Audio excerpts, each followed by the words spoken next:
Hey, you guys. Welcome to a very special Dream Life Live. My name is Denise Walsh, and I go live in the free Become a Dream Life Coach Facebook group each and every Monday night at 7 p.m. Eastern to support you on your coaching journey. So I'd love to hear from you. Are you somebody who is been brewing the idea about becoming a coach for a while? Maybe you are in a different coaching profession, or a teacher or daycare worker or doctor or nurse or whatever. Like if you are doing something else right now and you have had the inkling to start coaching business, I want you to put an A in the comments below. And if you are somebody who is already a coach and is looking to scale your coaching business, add more tools to your toolbox, and maybe raise your prices or systemize your services, put a 2 in the comments below. I don't remember if I said A or B. So let's do 1 or 2. A. Okay. A Facebook user says I said A. So A and B. A and B. A is you're new and you're looking to start.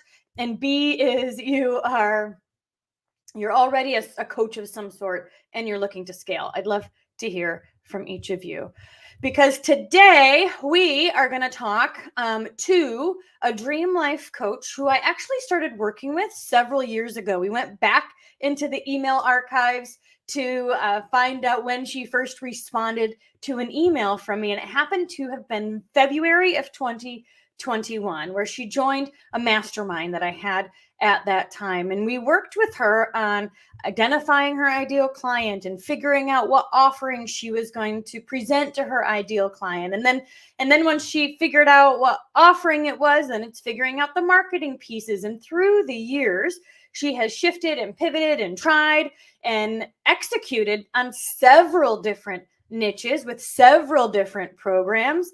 And this past year, we were actually in our CEO workshop in the Dream Life Certification in Business program, where we went through our whole last year. We added everything up. We figured out where we were. We evaluated, and then we spent the next hour and a half, figuring it out, like what we wanted for 2024. Right. And so during this time, you guys, this next guest started tearing up. And she said to me in the group, she said, I just realized that we hit 6 figures in my coaching business this year. And she didn't even realize it. And she thought, oh my God, she's still working her full-time job. This is a side hustle for her. And she's just doing the thing. She's figuring out who she markets to. She's figuring out what problems she solves. She's testing, she's trying, she's figuring out who she likes to work with and what program and package she offers them. And through that, she's raised her rates, she shifted her niche, and she has kind of fallen. Can we say that? Not really. She's created a 6-figure income for herself.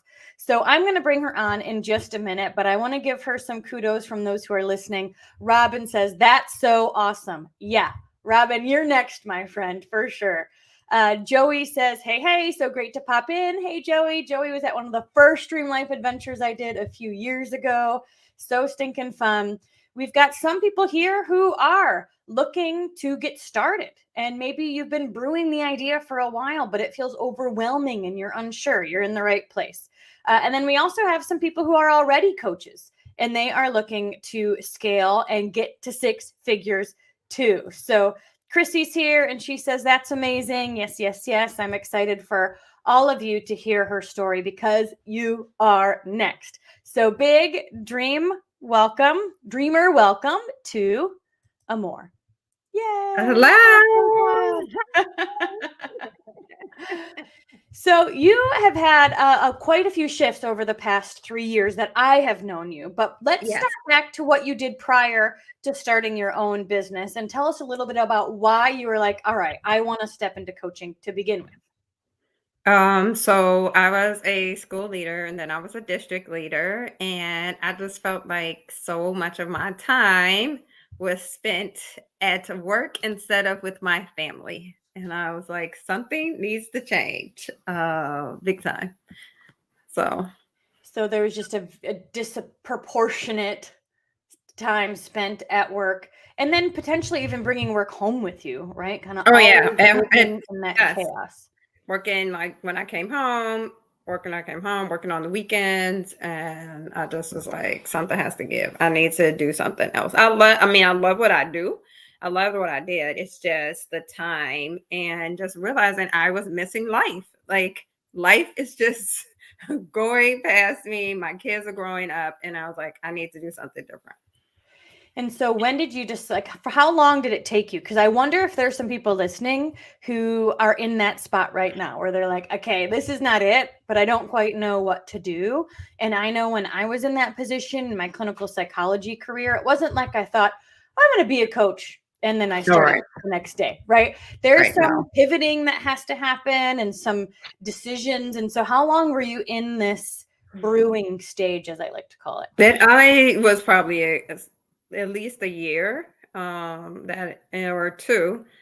But I think that I just always grew up more with like a traditional mindset, like that you have to have this job and you're just gonna have a job the rest of your life, and it's just a norm. And I think being able to be exposed to other people who were living differently, like you and Denise, you talked a lot about like your dream life, and I'm like, I deserve to have my dream life too. So Yeah, that's really interesting to think about because again, it's not like, oh, I'm a coach now. It's like, let's actually learn about entrepreneurship.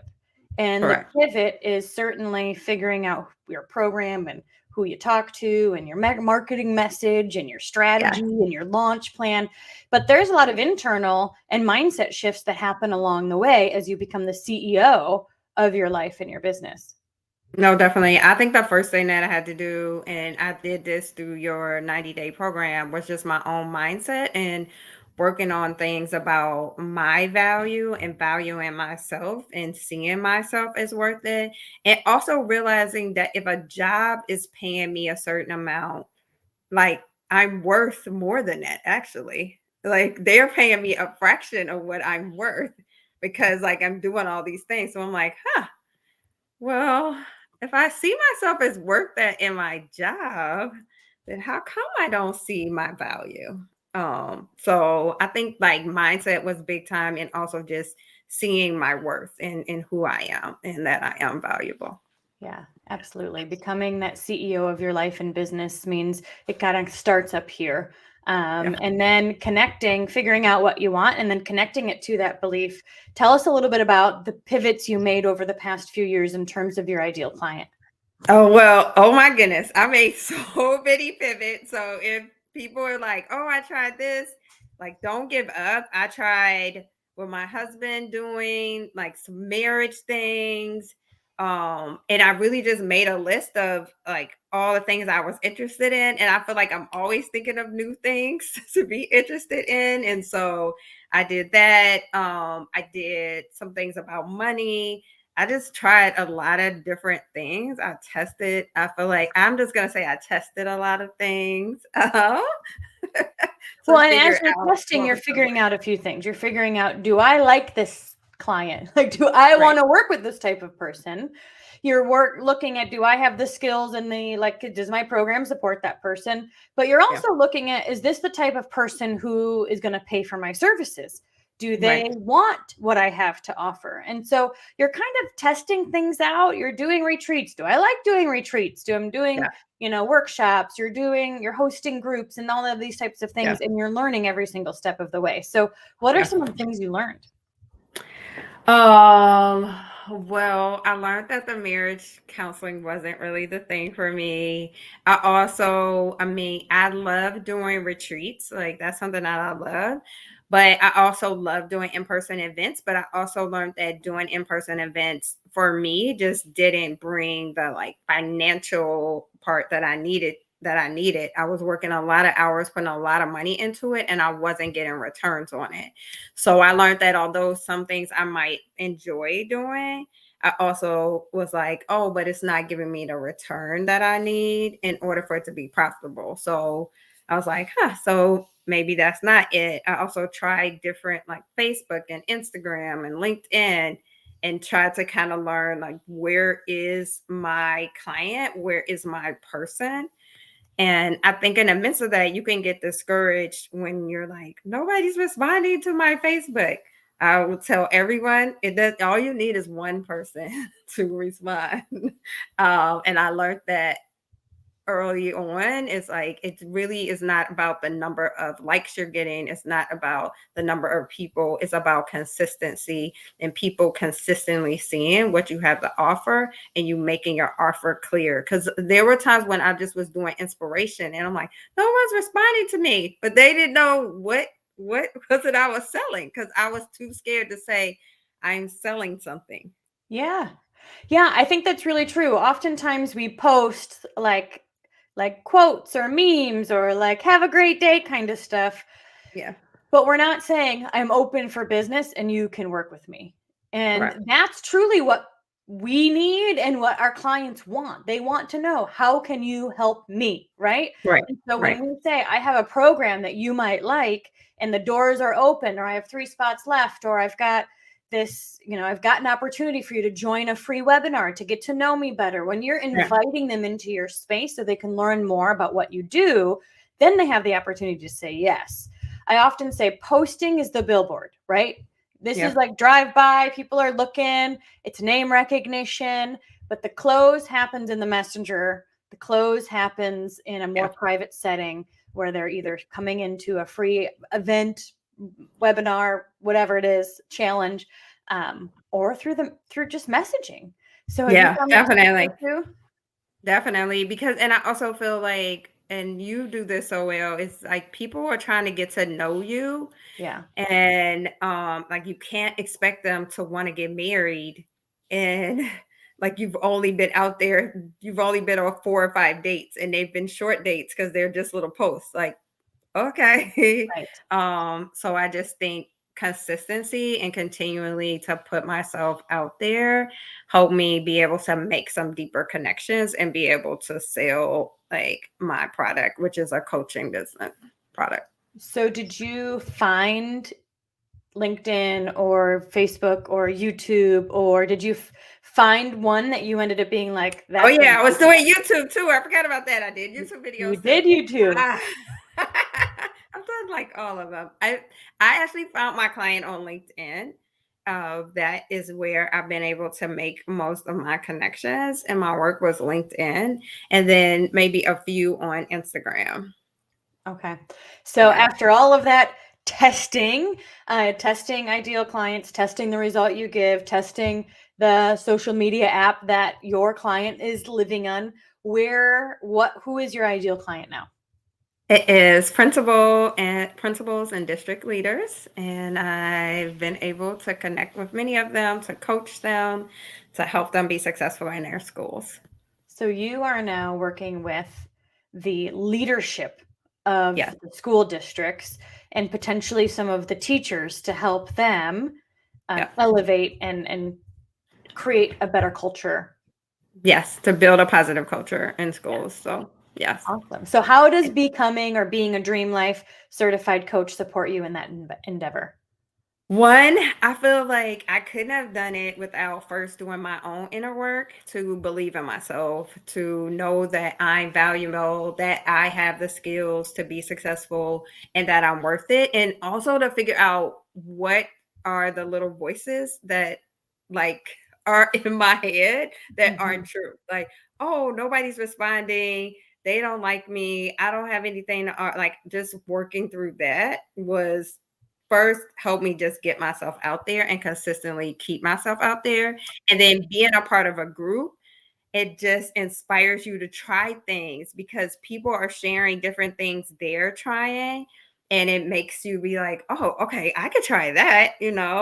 They're finding success. And it also, for me, it helps keep me accountable because I'm like, I don't want to get on another call and I've done nothing.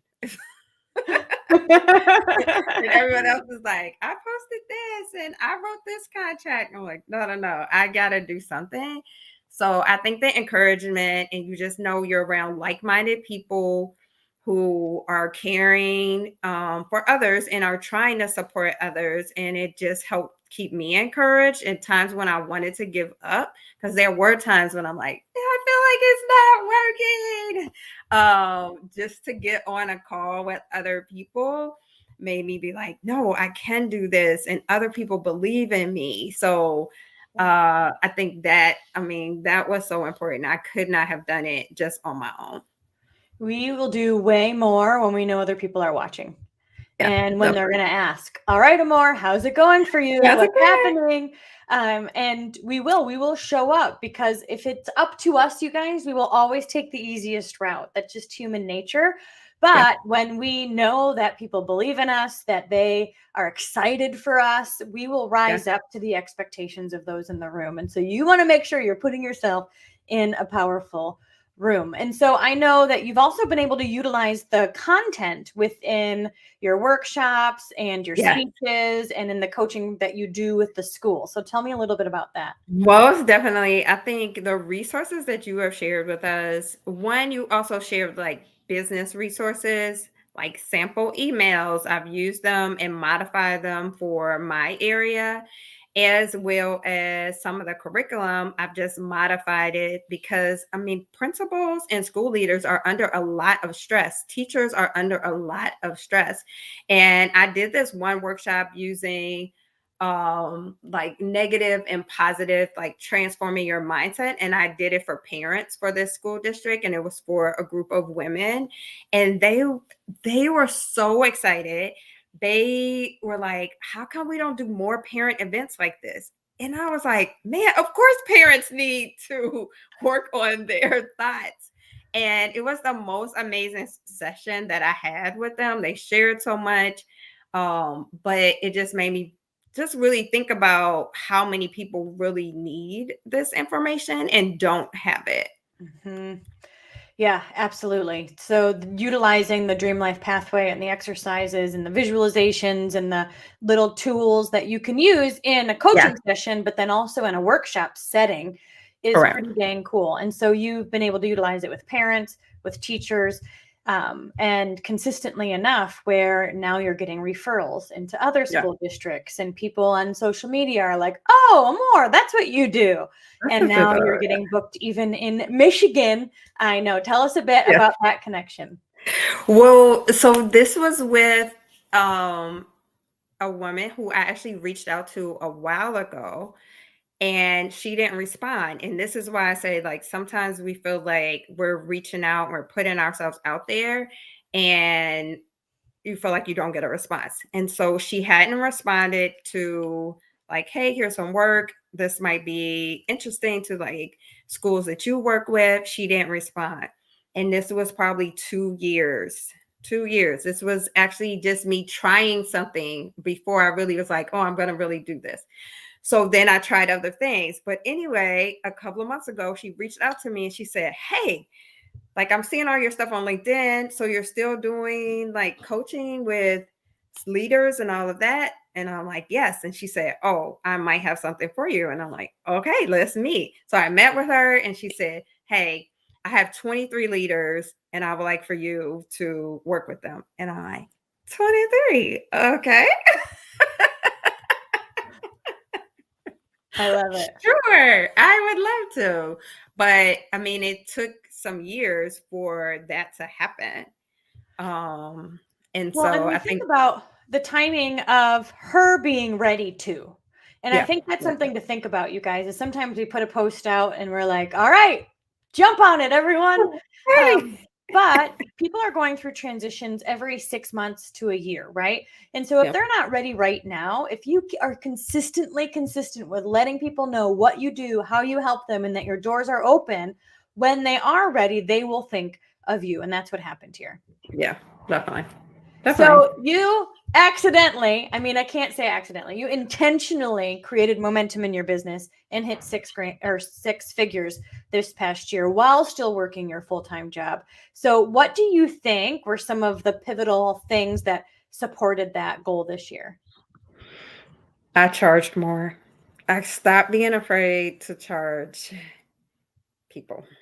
Yeah. And I was so afraid before. I was not charging anything close to what I should have been charging people.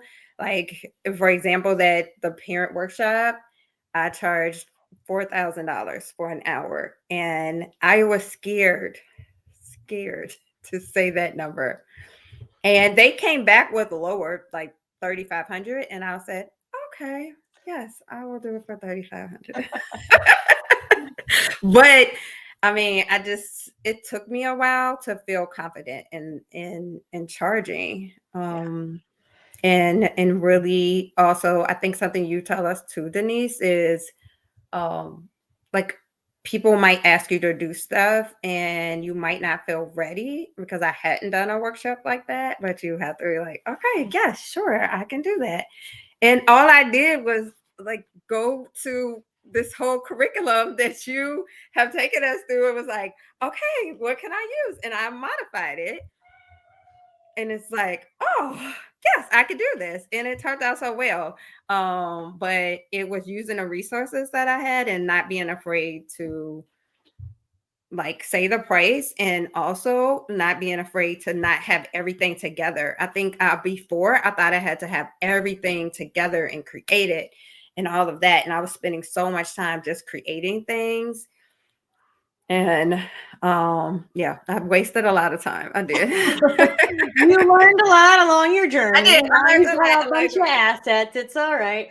But you're right. We want to book our calendar and then reverse engineer it, right? So if you can book your calendar with some workshops or some speaking engagements, or I know we've got a Dream Life coach that opened the doors to her program. She's running 90-day U-turn, and she filled it in one day. And now she's like, oh my gosh, I'm scared.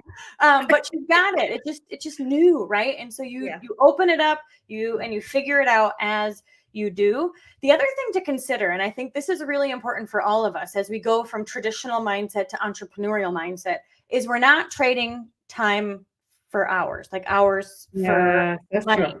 So when you say 3,500, 4,000 for the hour, it's not an hour, right? Because you had to prep.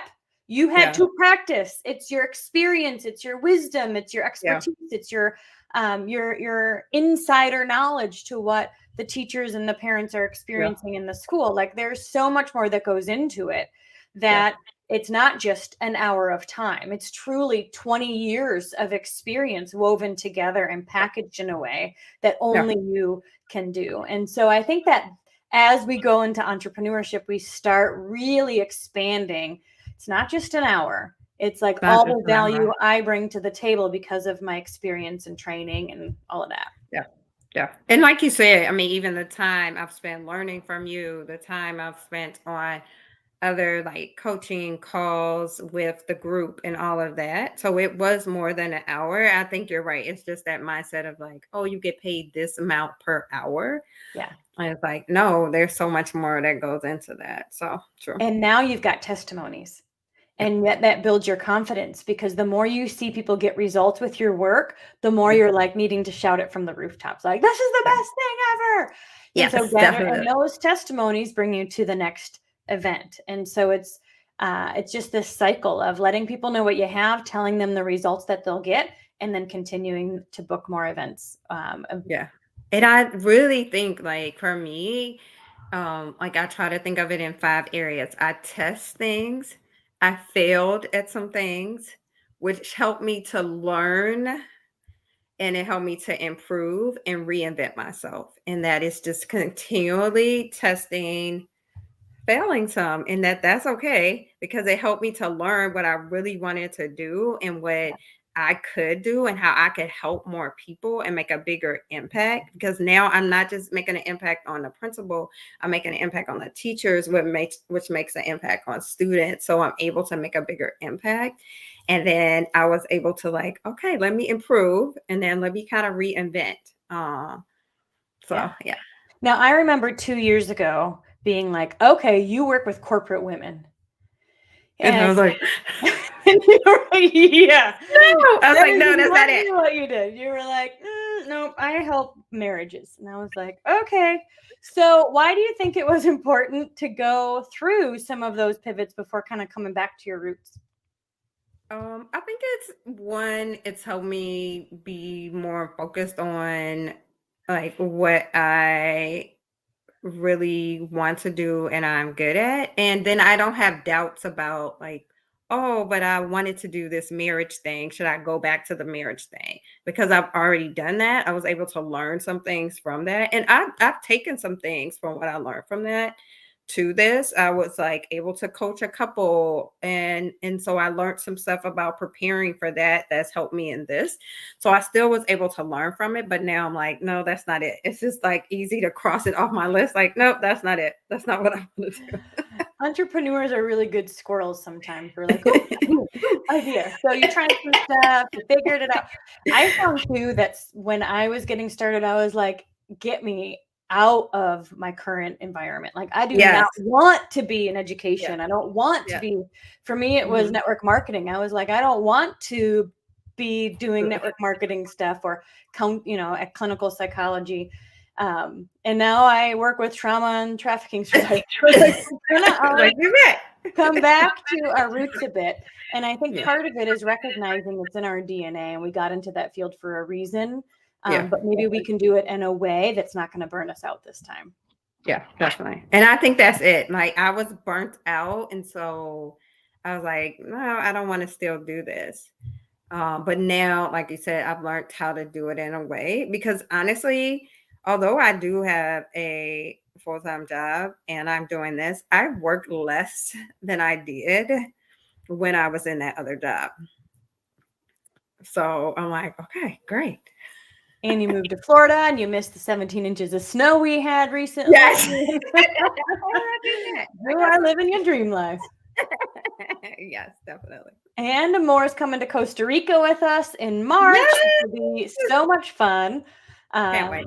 It's just being able to put this stuff on your calendar and kind of call it work, right? Because these are business retreats and they fill your soul, but they also create marketing material for like with pictures and videos and things that will create. And I've used so many of my pictures from the last Yeah. retreat and videos from the last retreat to advertise different things. And, you know, I've used so many of those pictures. So I can't wait to take these new pictures. Yeah, they're going to be so good. So good. So good. All right. I'm going to take a few of the comments. If you have any questions about how Amore was able to hit 6 figures in her side hustle this past year, post them now. Janet said she's been thinking about launching a Christian marriage retreat or workshop. Yeah. Right. And what would you say to that? Of just like, try, right? Test it. Try it. Test it. Most definitely. There are so many people who need it. I have lots of people who are like, you should still do that. And I'm like, no, there's someone else can do that. So Janet, do it. Definitely. And retreats. Yeah, definitely. They're so fun. That's a great idea. They are so much fun. Now, one thing I'll add too about this conversation that I think is cool is you're not stuck.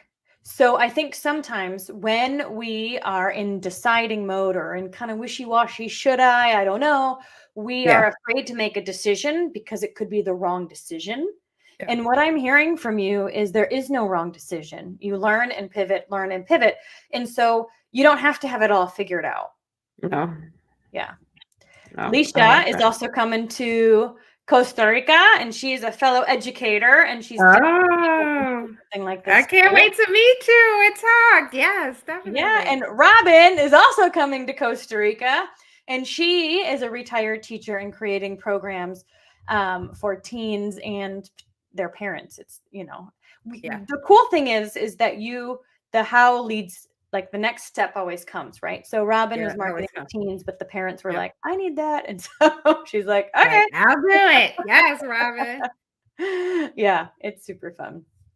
Well, cool. So the things that I'm taking away from you are take action, learn as you go, pivot, stay plugged into community because we'll always kind of resort back to what's easy. So when you're staying plugged in with a positive, dream-focused community, you'll do way more.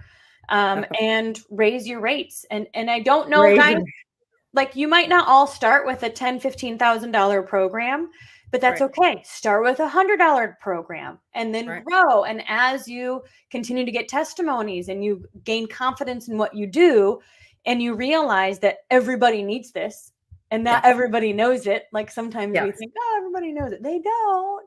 And No, they don't. And a lot of times people also just they might know it, but they also want to be connected to someone to encourage them and walk alongside them. yeah. And I Right. mean, my first thing was $47.